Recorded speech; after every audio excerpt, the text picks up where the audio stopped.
qaalib maxay la yaab leeyihiin maalmaha istaba socdaa. nasiibkii shalay ku dhaafay baruu soo noqonayaaye inaad nasato tagtiyo naruura ku hay qalbiga. Inahani waxa ay damqayaan nabarro aan horay u dhayay.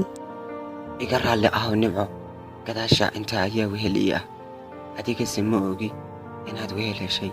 Kol haddii aan adiga ku waayay miyay kula tahay inaan helayo cid kula mid ah? waaw, umaanan malaynin sidaas. Adigu miyaad guursatay? may xitaa ima qorshaysna mustaqbalka. Iiga waran noloshaada, shaqo ma heshay? shirkadda dhaweeye ayaan u shaqeeyaa. hooyo iiga waran, runtii waxay ahayd ruux aad u wanaagsan. Waxa ay ku nooshahay Nairobi, in badan way ku raadinaysay. inaan ixtiraamo diidmadii aabbaha ayaa igu noqotay wax aad u qaaliya. Si waloo ay arrimuhu adkaayeen haddana xalkii waynu heli weynay. midaasi way dhici weyday, qadar xagga eebba ka qoran ayay ahayd. Fiicnaan lahaydaa qadarka iyo hadafka oo inoo hoggaansamaa. nasiib xumo jiraalka ayaan aqbalaynin midaas.